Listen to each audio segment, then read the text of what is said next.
Why could a modern flight operating by the book crash so rapidly? Was it human error, a technical malfunction, or something more serious being covered up?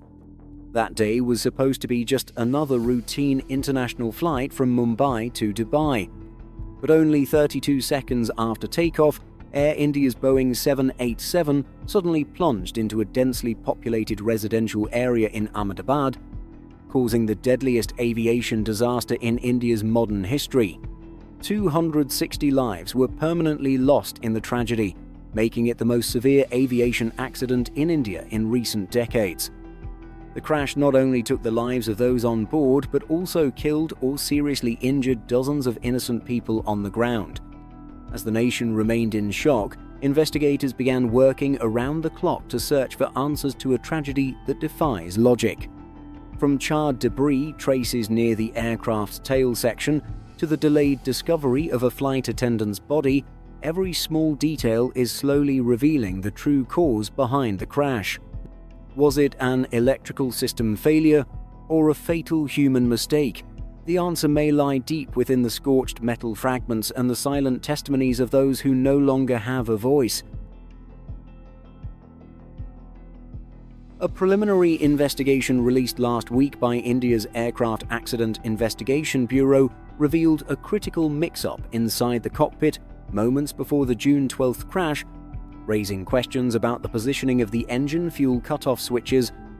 According to the report, the captain mistakenly activated the left engine's fuel cutoff switch while trying to address a non-emergency technical alert just 24 seconds after takeoff.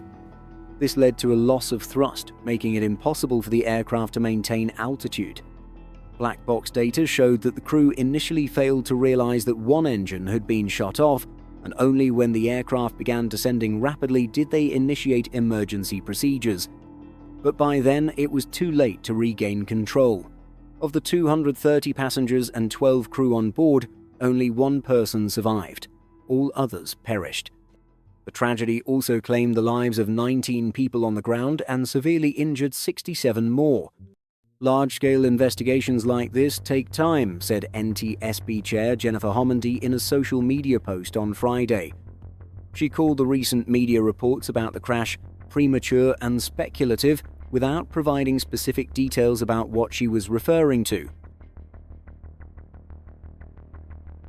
According to data extracted from the black box, just 3 seconds after the plane left the ground, both engine fuel switches for engines 1 and 2 shifted from run to cutoff, meaning both main engines lost fuel supply almost simultaneously, causing the aircraft to lose thrust nearly instantly. Notably, the CVR captured a brief but crucial exchange between the two pilots. First Officer Clive Kunda, who was piloting during takeoff, appeared confused and asked Captain Sumit Sabharwal, "Why did you cut the fuel?" a question indicating he did not initiate the action. The captain immediately responded that he did not do it either, suggesting an accidental or mistaken activation by one of them. However, when investigators examined the crash site, both fuel switches were found in the run position, indicating the crew may have attempted to restart the engines in the final moments before impact. Physical evidence at the scene also showed the turbines were spinning at high speed on impact, proving that at least one engine had restarted, though in an unstable condition. FDR analysis confirmed that First Officer Kunda was flying the plane during takeoff, while Captain Sabharwal acted as monitor and support. At the time of the incident, there was no indication of a critical technical fault in the cockpit warning system. The fuel cutoffs were determined to be the result of crew input, but it remains unclear whether this was accidental due to poor control panel design or a misinterpretation of alert protocols. The leading hypothesis is that the crew may have confused the fuel switches with another nearby switch during a high-stress moment, especially if a soft alert appeared on the screen at that time. The layout of the Boeing 787's fuel switch panel is now under intense scrutiny, as its position and mechanism could lead to confusion if not thoroughly trained for. This is one of the most significant early findings in the investigation and could have far-reaching effects on pilot training, cockpit design, and emergency response regulations for modern aircraft. Amid a wave of speculation following the preliminary report on the crash of Flight AI-171, Pilot associations, along with Air India CEO Campbell Wilson, have simultaneously called for the public to remain calm and refrain from drawing premature conclusions while the investigation is still underway. The IAAPA, the national representative at the IFALPA, demands a fair investigation based on factual evidence rather than being influenced by public opinion and media narratives. Mr. Sam Thomas, IAAPA president in India, also expressed his opinion: the pilot's body is now not only evidence but should be respected and included in the investigative process, at the very least as someone who has the right to have their dignity protected. Following the preliminary report's disclosure of sensitive information about possible operational errors in the cockpit, the Directorate General of Civil Aviation of India issued an urgent order to inspect all fuel cutoff switches on Boeing 737 and 787 aircraft operating domestically to prevent similar potential accidents. Investigators continue to meticulously comb through the wreckage of the Boeing 787 Dreamliner from the AI-171 tragedy that occurred on June 12th. The current focus is the tail section of the aircraft, believed to hold key clues about the chain of technical failures or operational errors that may have occurred in just the first 26 seconds after takeoff from runway 23 at Sardar Vallabhbhai Patel International Airport in Ahmedabad. Electronic devices, signal systems, and wire clusters in this area are being analyzed to determine whether a systemic failure occurred or it was purely human error.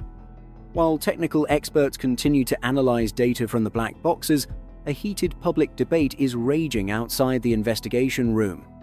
According to officials directly involved in the investigation, debris from the aircraft's tail section, now at the center of technical analysis, showed signs of a localized electrical fire.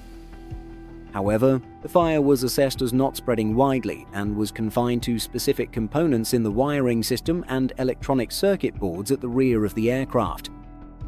Notably, the tail separated from the main fuselage during the fall and was largely unaffected by the fuel explosion and major fire immediately after impact, a key detail that helped preserve many intact components for the investigation.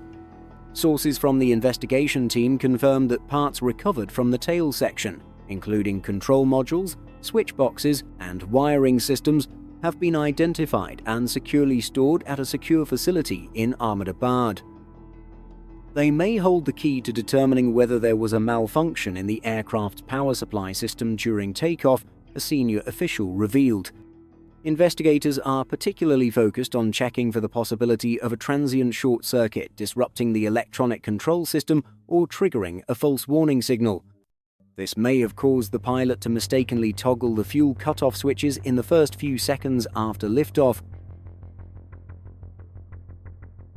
Officials said the Rear Enhanced Airborne Flight Recorder, also known as the Rear Black Box, was found on June 13th on the rooftop of the dining hall of the BJ Medical College dormitory. This device was heavily damaged due to abnormally high internal temperatures. The preliminary report released on July 12th by the AIB under the Ministry of Civil Aviation confirmed that data from the rear black box could not be extracted using conventional methods. Upon opening the device to examine the internal memory card, technicians found it had been severely damaged and was almost completely unrecoverable. In contrast, the front EAFR, or front black box, was discovered on June 16th in a charred state and covered in soot from the aircraft's burnt debris. However, investigators from the AIB were still able to retrieve data from this device. Both black box units are encased in tough protective shells made from corrosion-resistant materials capable of withstanding high-impact crashes and extreme temperatures. While the rear black box relies on the aircraft's main power supply to function, the front box contains an internal battery, allowing it to continue recording even if the main electrical system fails. According to the preliminary report, data retrieved from the front black box contained approximately 49 hours of flight history and recorded all 6 flights, including the doomed AI-171 flight. The audio recording from the device spans about 2 hours, including the final moments before the aircraft crashed. Officials also confirmed that the aircraft's tail section collided with the dormitory dining hall roof, consistent with projected impact models. However, the extent of damage to the rear EAFR still raises questions for investigators. It is unusual for a black box to sustain such severe damage that its data becomes irretrievable. An investigative source added that it is still too early to conclude whether the fire in the tail section stemmed from a technical fault in the power system when the aircraft began taxiing for takeoff, or if it was merely a consequence of the impact. Notably, the fire was confined to the aircraft's tail section. Even though this area had penetrated into Building A of the dormitory, the flames did not spread to other structural areas or the building's electrical system. These details will play a crucial role in determining whether an electrical malfunction occurred before the aircraft crashed. Alongside the rear black box, other components located in the tail section of the aircraft are also being examined. Among them are the auxiliary power unit, commonly known as the APU, as well as the flight data converters and rudder assembly. Officials state that all of these parts are directly connected to the aircraft's electrical system and its responsiveness during takeoff and low-altitude flight. According to the preliminary report released by the investigation team, the APU was recovered from the tail compartment in an intact condition with no visible deformation or burn marks. This opens the door for deeper analysis of its role in the incident. Expanding the investigation into the electrical system has become imperative, especially after it was discovered that the crew operating the previous flight, Flight AI-423 from Delhi to Ahmedabad, had recorded a technical fault in the maintenance log. Specifically, the pilot reported a STAB POS XDCR status message referring to the stabilizer position sensor located at the tail. Following this, a maintenance engineer in Ahmedabad inspected and cleared the issue. The aircraft was then approved for the next flight, AI-171, which took off at 12:15 p.m. on June 12th. A senior member of the investigation team confirmed that any malfunction in the electrical system prior to takeoff could have triggered a chain reaction. If flight sensors provided distorted signals, the central processing units could have been misled. This may have caused the engine control unit to initiate a fuel cutoff even without pilot input. Technically speaking, the APU is designed to automatically activate when the fuel supply transitions from off to on. This means that in the hot weather of Ahmedabad, the APU may have been triggered during takeoff to provide additional thrust. The placement of devices such as black boxes, stabilizer sensors, and the APU in the tail is not coincidental, it's a technically strategic configuration. While the aircraft is still on the ground, the APU's battery can activate two auxiliary generators, which in turn supply power to start the primary generators on each engine. In flight, the APU generators serve as backup power sources and help maintain the cabin's electrical systems. Understanding how this alternating and supportive power structure functions during each flight phase is crucial to determining whether an abnormal switch or voltage instability occurred right after takeoff. Concerns about the APU are not new. In 2013, a series of incidents involving APU battery failures led to a global grounding of all Boeing 787 Dreamliners. After a lengthy investigation and corrective measures, the US FAA approved a redesigned battery system. The aircraft involved in this incident entered service in the same year. The FAA approved the new design, increasing the importance of thoroughly inspecting the APU in the current investigation. The testimony of the sole survivor, Viswash Kumar Ramesh, is also being taken seriously. He reported seeing the cabin lights flickering repeatedly just seconds before the crash. According to investigators, this could indicate that the aircraft's electrical system was rapidly switching between primary power, backup sources, and restart attempts following a fault. An unstable electrical system during a brief but critical window may have caused inaccurate data to be sent to the flight control system. On July 17th, investigators are focusing on scenarios where the FADEC, the Full Authority Digital Engine Control System, could have gone out of order. The FADEC is considered the brain of the engine control system, capable of processing and coordinating all engine-related signals. Preliminary analysis shows that both engines suffered a fuel shortage just seconds after takeoff. Engine speed then dropped dramatically and power signals were recorded switching to fuel cutoff mode. This factor is now the main focus of the investigation. Experts assert that the FDEC has a built-in self-protection mechanism. When it detects persistent data anomalies, it can automatically command fuel to be shut down to protect the engines in the event of a system breach. This raises a critical question. Could a seemingly minor electrical fault occurring before or during takeoff have triggered a cascade of miscommunications, culminating in an unintended fuel cutoff? That is precisely what investigators are now working to uncover step by step. The condition of the flight attendant's body, discovered 72 hours after the crash near the campus of BJ Medical College, has provided notable clues regarding the cause of her death. The body was found in the rear cockpit section of the fuselage in a state of severe decomposition. A Gujarat state government official who was directly involved in the post-crash response stated that the flight attendant may have died from blunt force trauma during the impact, rather than from the explosion and fire like most other passengers. He noted that she was found in the brace position, the standard posture for cabin crew during takeoff, and her body was only partially affected by the fire in that area. Some of the burns on her body are believed to have been caused by flames resulting from an electrical malfunction in the rear cabin.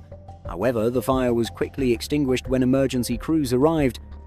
A senior investigator noted that unlike other passengers whose bodies were charred beyond recognition, the flight attendant could still be identified thanks to a portion of her uniform that remained intact. He added that the body had decomposed severely due to the passage of time and exposure to the fire-retardant chemicals used during the firefighting process. Fragments of her sari uniform, made from synthetic fabric, were partially preserved and helped confirm her identity. Information from the crash site suggests that the flight attendant may have died at the moment the aircraft made ground contact and the tail section struck a nearby structure with force. These findings are now part of the ongoing investigation, which aims to reconstruct the final moments of the flight crew and further clarify the causes behind the AI-171 disaster. The AI-171 tragedy is more than just an aviation accident. It is a grim reminder of the hidden vulnerabilities in aviation, where human decisions, technological systems, and operational procedures must align perfectly, second by second. The aircraft had no technical fault. The systems functioned normally, yet a single misjudgment, a misplaced command, was enough to plunge more than 200 lives into eternal darkness. Among them were anonymous passengers, a young flight attendant who hadn't yet started a family, children clutching stuffed toys, engineers, entrepreneurs, fathers, mothers. Burned bodies, decomposed remains identifiable only by scraps of fabric or a piece of jewelry. They deserve to know what happened and who must be held accountable. We cannot rewrite the past. But we can choose to listen, to investigate relentlessly, and to ensure this tragedy is never forgotten.